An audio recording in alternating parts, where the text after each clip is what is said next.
Good morning. Buenos dias. Assalamu alaikum. Bonjour. Dankeschön. Ni hao ma.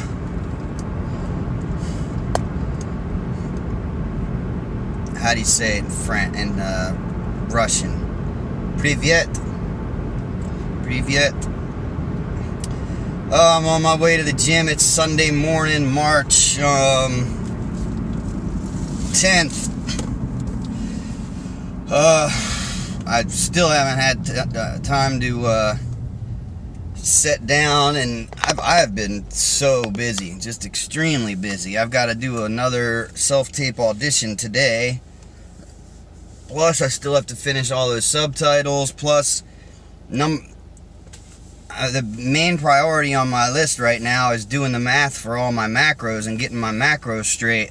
I lost 5 pounds overnight last night. I woke up this morning, I think I was at 203 about the middle of the day yesterday with a full stomach and full of water and everything. I think I was 203 pounds at one point yesterday, which I've been over 200 for about 5 days straight now.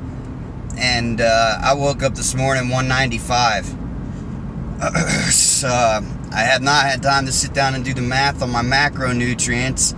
And last night, before I made my shake for the night, I usually have a shake before bed, and I'll make 2 shakes before bed. If I'm hungry, I'll drink one. I'll just take one to bed with me, sip on it, go to sleep, and then when I wake up in the middle of the night, it'll be sitting there so I can finish it. And then later on in the night, I'll wake up hungry again and go get the second shake and finish it. So I figured up my macros just on my shake. About 2-3 days ago, when I started cutting, when I finished bulking and started cutting, which I don't really do.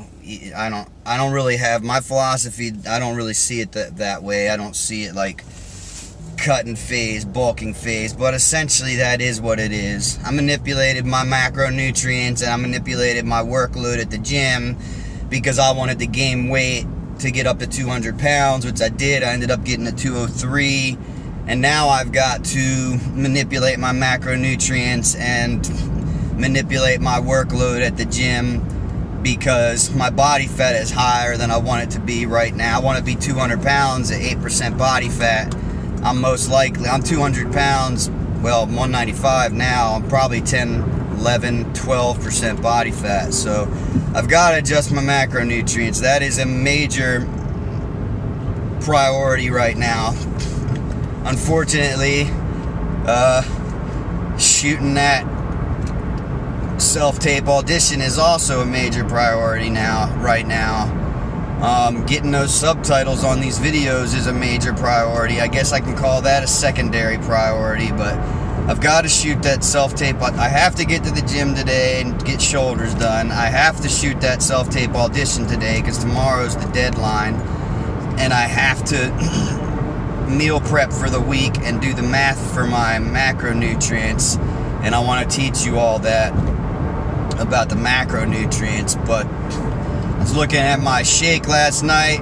I did the math on my shake and the way I've been making it for the last, few months to get up since I've been gaining.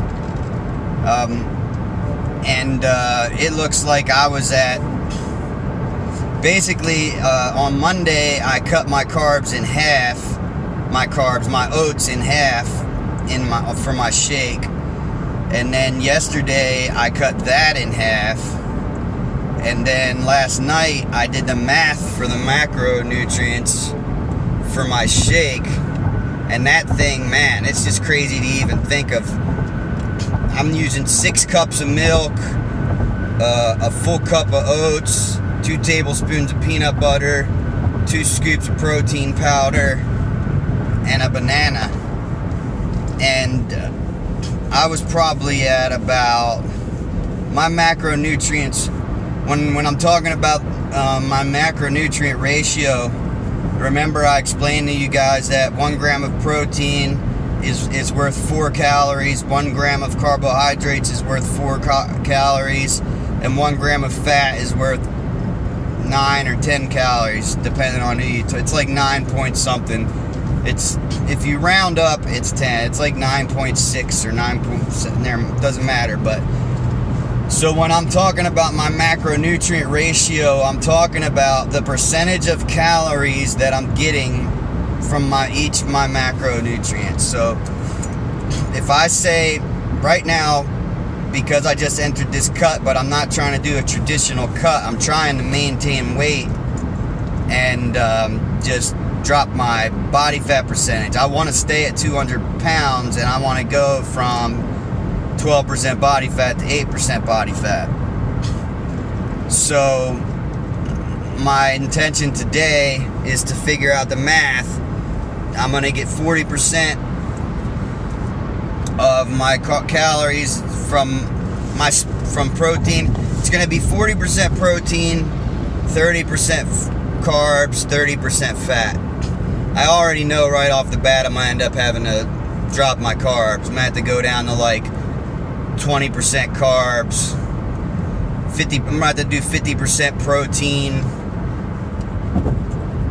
I don't know right now. I'm not thinking about that right now. But anyways, I did my shake last night, and that shake that I've been drinking was about 65% carbs. And I'm just throwing out random numbers, but it was probably 65 carbs, 20 or 25 protein, and 10 or 15 fat, because of the milk and the oats. So last night I completely cut my oats out, and I only used 3 cups of milk and did the other 3 with water. I had fat-free milk, which I don't know what I was thinking when I bought that. I bought fat-free milk for myself yesterday, but that made absolutely no sense. I need the fat. With the way milk is set up, having that fat-free milk really hurt me, actually, because I needed those calories for my macros. So I cut my milk in half, removed the oats completely, did 3 cups of milk, 3 cups of water, 2 scoops of protein, 2 tablespoons of peanut butter, and a banana. And it ended up getting me about, I think it was 428 calories from protein, 400 calories from carbs, which is way too much, and 192 calories from fat. So I ended up with, what was that, 4, 8, I still ended up with almost 1,000 calorie shake. Oh, well, actually, I ended up with about that was 1 shake, and I made 2, so I actually cut my calories almost in half on that shake. So I've got to get the fat-free milk. I'm gonna have to start eating smaller meals more frequently, and I'll go into all this on a video after I finish at the gym. I gotta go home, take care of the dogs, and meal prep and do the math for my macros, and I'll make a video of doing my meal prep and my math for my macronutrients. Alright, I'm about to pull up to the gym. I hope everyone's having a great day. Namaste. Talk to you later.